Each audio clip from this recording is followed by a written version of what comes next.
नमस्कार दोस्तों, आज हम पढ़ेंगे भारत की प्रस्तावना। भारत की प्रस्तावना भारतीय संविधान में कब जोड़ी गई, इसमें कौन कौन से शब्द बाद में जोड़े गए, इन सभी का डिस्कशन करेंगे आज। चलते हैं हम पहले क्वेश्चन पर। हमारा पहला क्वेश्चन है, भारतीय संविधान के किस भाग को उसकी आत्मा की आख्या प्रदान की गई है? तो यह की गई है भारतीय प्रस्तावना को। किसको? भारतीय प्रस्तावना को भारत की आत्मा कहा गया है। क्या? भारतीय संविधान की आत्मा किसको कहा गया है? भारत की प्रस्तावना को कहा गया है।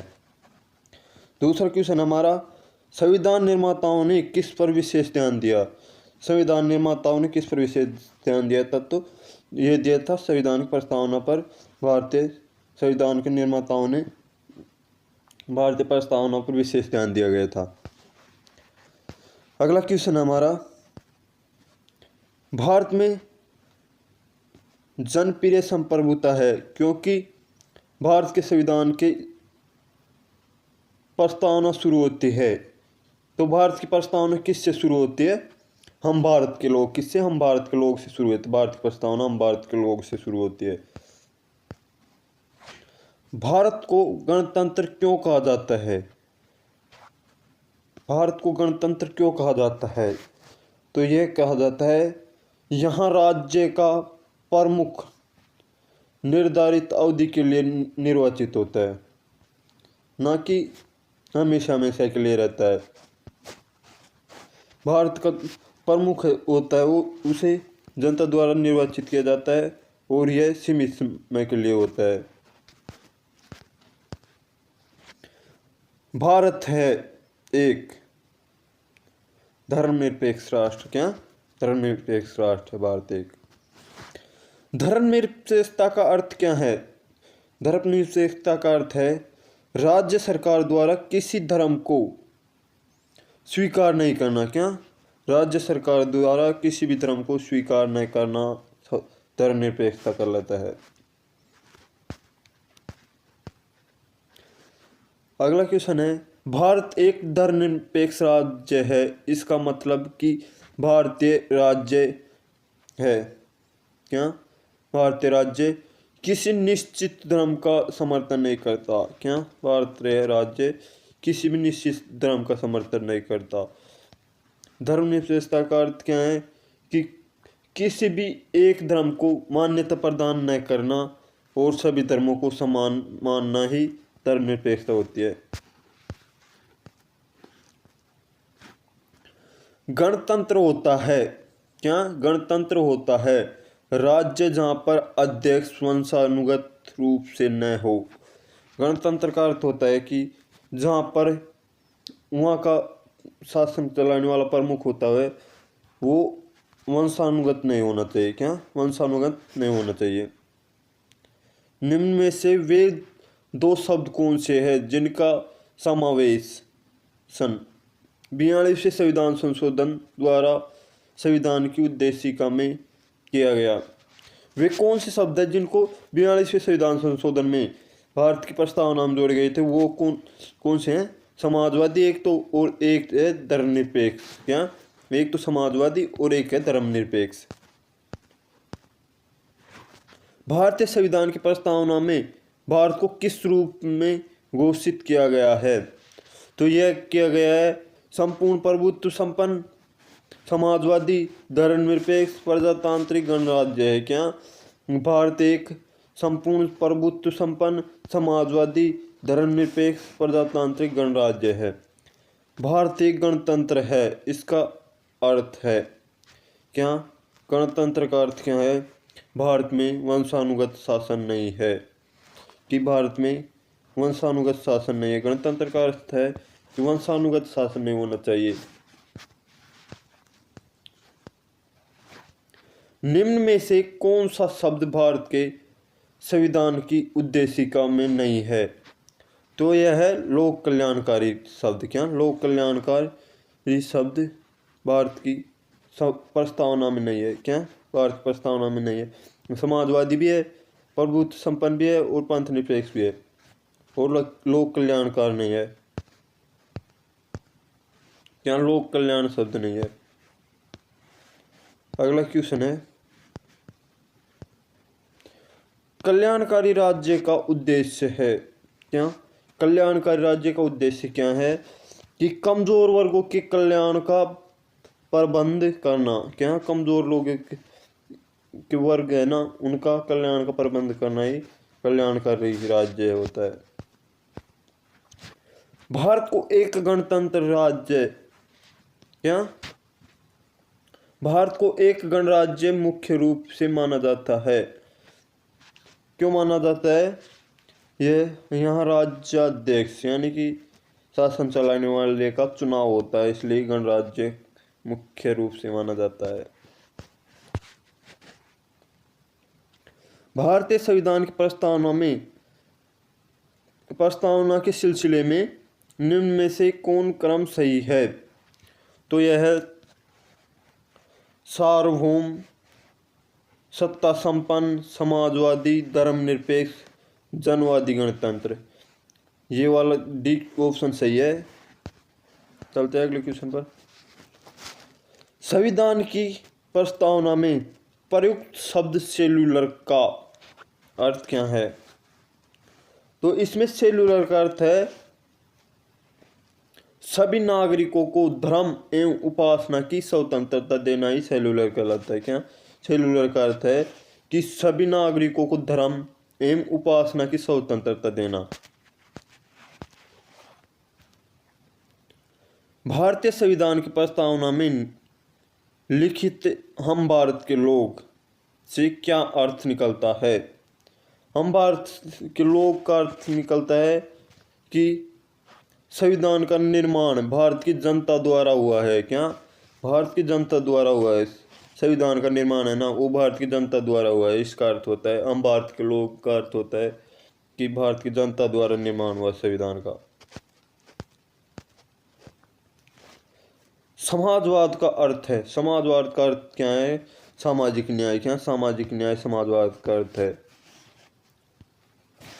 भारतीय संविधान में समवर्ती सूची किसके संविधान से ली गई है? समवर्ती सूची कौन से, किस देश के संविधान से ली गई है?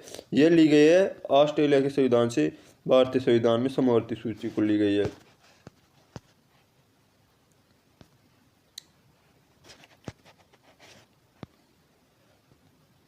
भारतीय संविधान की आत्मा किसे कहा गया है? भारतीय संविधान की आत्मा कहा गया है प्रस्तावना को। क्या? भारतीय संविधान की आत्मा प्रस्तावना को कहा गया है। भारत में लौकिक सार्वभौमिकता है क्योंकि संविधान की प्रस्तावना प्रारंभ होती है। भारत की प्रस्तावना किससे प्रारंभ होते हैं? हम भारत के लोग शब्दों से प्रारंभ होते हैं। भारतीय संविधान की प्रस्तावना पर किस क्रांति का प्रभाव नहीं पड़ा? तो इस पर चीन की क्रांति का कोई प्रभाव नहीं पड़ा था भारतीय प्रस्तावना पर। चलते हैं अगले क्वेश्चन पर। मूल भारतीय संविधान के अनुसार भारत एक प्रभुत्व संपन्न और लोकतंत्रात्मक गणराज्य है। क्या? प्रभुत्व संपन्न और लोकतंत्रात्मक गणराज्य है भारत, भारतीय संविधान के अनुसार। संविधान के अंतर्गत भारतीय लोकतंत्र के आदर्शों को हम कहाँ देख सकते हैं? लोकतंत्र के आदर्शों को हम कहाँ देख सकते हैं? भारत की प्रस्तावना में लोकतंत्र के आदर्शों को हम देख सकते हैं। 26वां क्वेश्चन है, 42वें संविधान संशोधन अधिनियम 1976 द्वारा प्रस्तावना में किस शब्द को नहीं जोड़ा गया? 42वें संविधान संशोधन में प्रस्तावना में कौन सा शब्द नहीं जुड़ा? तो ये गुटनिरपेक्षता शब्द नहीं जुड़ा। 42वें संविधान संशोधन में धर्मनिरपेक्षता जोड़ी गई थी, समाजवाद जोड़ी गई थी और एकता और अखंडता जोड़ी गई थी।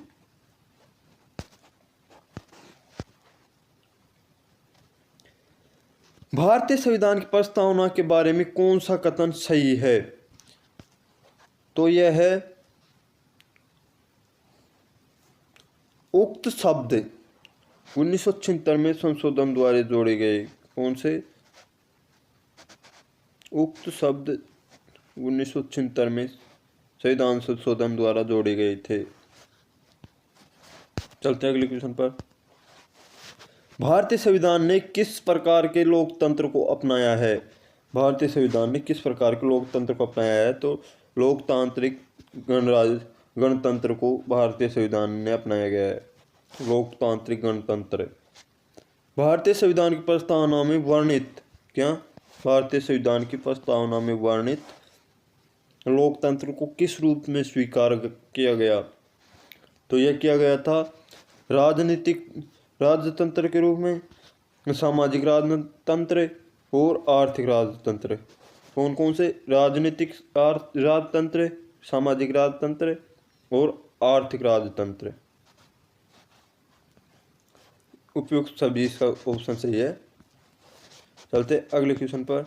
भारतीय संविधान की प्रस्तावना के अनुसार भारत के शासन की सर्वोच्च सत्ता किसके में निहित होती है? तो यह होती है जनता में।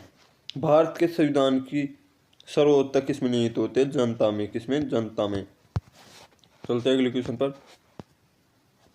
भारत की संप्रभुता, एकता तथा अखंडता को अक्षुण्ण बनाए रखने तथा उसकी रक्षा करने का प्रावधान किया गया। तो ये प्रावधान किस में किया गया है? भारत की प्रस्तावना में। किसमें? भारत की प्रस्तावना में अखंडता अक्षुण्णता बनाए रखने का प्रावधान किया गया है।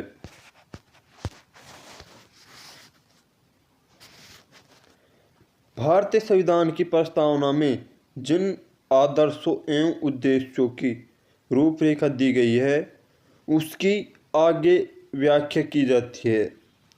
उसकी व्याख्या की जाती है मूल अधिकार, राज्य की नीति निर्देशक सिद्धांतों एवं मूल कर्तव्यों में की जाती है। किसमें? मूल अधिकार, राज्य की नीति निर्देशक तत्व एवं मूल कर्तव्यों में की जाती है। चलते हैं अगले क्वेश्चन पर। संविधान सभा में प्रस्तुत उद्देश्य प्रस्ताव में अभिव्यक्ति विचार को भारतीय संविधान के किस भाग में पूर्णतः शामिल किया गया है? तो यह किया गया है प्रस्तावना में। किसमें? भारत की प्रस्तावना में शामिल किया गया है। भारतीय संविधान की प्रस्तावना से क्या स्पष्ट नहीं होता है? तो भारत की प्रस्तावना से स्पष्ट क्या क्या होता है? यह भारत की प्रस्तावना है ना, वो संविधान का एक तो स्रोत है। क्या स्रोत है? यह शासन के ध्येयों का विवरण करता है। क्या? शासन के ध्येयों का विवरण करता है। यह संविधान को अंगीकृत, अधिनियमित एवं आत्म अर्पित करने की तिथि बताता है। तो इसमें संविधान को लागू करने की तिथि नहीं बताता। क्या? यह संविधान को लागू करने की तिथि नहीं बताता।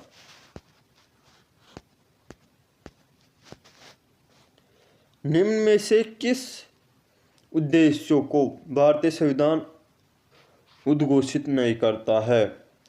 तो यह है अंतर्राष्ट्रीय शांति और सुरक्षा की अभिवृद्धि। क्या? अंतर्राष्ट्रीय शांति और सुरक्षा की अभिवृद्धि। चलते अगले क्वेश्चन पर। भारतीय संविधान की प्रस्तावना में देश का कौन सा नाम उल्लेखित है? तो भारत की प्रस्तावना में भारत और इंडिया शब्द, दो शब्दों का उल्लेख है।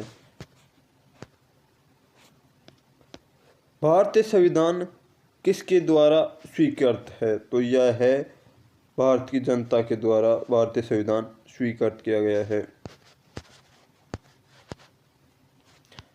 भारत की संप्रभुता किस में निहित है? भारत की संप्रभुता किस में निहित है? भारत की जनता में भारत की संप्रभुता निहित है। भारतीय संविधान को संविधान सभा द्वारा अंगीकृत किया गया है। ये कब किया गया है? 26 नवंबर 1949 को भारत की संविधान सभा द्वारा भारतीय संविधान को अंगीकृत किया गया है। भारत का संविधान पूर्ण रूप से तैयार हुआ है। यह कब भारत का संविधान पूर्ण रूप से तैयार कब हुआ था? 26 नवंबर 1949 को भारतीय संविधान बन के तैयार हुआ। कब? 26 नवंबर 1949 को। भारतीय संविधान कब अंगीकार किया गया? यह किया गया था 26 नवंबर 1949 को, और 26 जनवरी 1950 को भारतीय संविधान पूर्ण रूप से लागू हुआ था। कब पूर्ण रूप से लागू? 26 जनवरी 1950 को हुआ था। निम्न में से किस तिथि को भारतीय संविधान लागू किया गया? यह किया गया था 26 जनवरी 1950 को भारतीय संविधान लागू किया गया था। किस वर्ष भारत एक प्रभुत्व संपन्न प्रजातांत्रिक गणराज्य बना? तो ये बना था 1950 को। कब? 1950 को भारत प्रभुत्व संपन्न प्रजातांत्रिक गणराज्य बना था। संविधान के उद्देशिका, क्या संविधान के उद्देशिका या प्रस्तावना में का संशोधन कितनी बार किया गया है? यह किया गया एक बार। कौन से संविधान संशोधन? 42वें संविधान संशोधन 1976 के तहत। कब? 1976 में 42वें संविधान संशोधन में किया गया। भारत के संविधान की प्रस्तावना में प्रथम संशोधन कब किया गया? यह किया गया था 1976 में। कब? 1976 में किया गया था 42वें संविधान संशोधन द्वारा। भारत की प्रस्तावना में ओनली एक बार संविधान संशोधन हुआ है, जो 42वें संविधान संशोधन 1976 में हुआ। संविधान की प्रस्तावना सभी भारतीय नागरिकों को निम्न में से कौन सा एक उपलब्ध कराने के लिए वायदा नहीं करती? क्या वादा नहीं करती? पूजा की समानता दिलाने का वादा नहीं करती भारत की प्रस्तावना। पूजा करने की समानता नहीं दिलाती भारतीय प्रस्तावना। भारतीय संविधान की उद्देशिका में परिवर्तन किस संशोधन अधिनियम में किया गया? तो यह किया गया था 42वें संविधान संशोधन अधिनियम 1976 में। कब? 42वें संविधान संशोधन अधिनियम 1976। प्रस्तावना का वह प्रारूप जो सभी वयस्क नागरिकों को मतदान का अधिकार प्रदान करता है कहलाता है क्या? यह कहलाता है प्रजातंत्र। क्या? प्रजातंत्र कहलाता है ये। भारत के संविधान की प्रस्तावना में समाजवादी और धर्मनिरपेक्ष शब्दों को किस संविधान संशोधन द्वारा जोड़ा? कौन कौन से समाजवादी और धर्मनिरपेक्ष शब्द कौन से संविधान संशोधन द्वारा जोड़े गए थे? 42वें संविधान संशोधन द्वारा जोड़े गए थे 1976 में। कब? 1976 में। भारतीय संविधान लागू हुआ था। भारतीय संविधान कब लागू हुआ? 26 जनवरी 1950 को। कब? 1950 को भारतीय संविधान लागू हुआ। 42वें संविधान संशोधन द्वारा प्रस्तावना में निम्नलिखित में से कौन सा शब्द जोड़ा गया? तो यह जोड़ा गया था समाजवाद शब्द। कौन सा? समाजवाद शब्द जोड़ा गया था। तो दोस्तों आज के लिए इतना ही।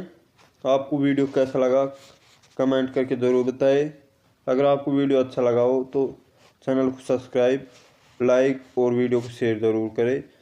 और हाँ दोस्तों, हम भारत की संविधान से संबंधित सभी टॉपिक वाइज क्वेश्चन लेकर आ रहे हैं। उनकी प्लेलिस्ट मैं वीडियो के डिस्क्रिप्शन में डाल दूँगा, उनको जाकर ज़रूर देखें। धन्यवाद। जय हिंद, जय भारत।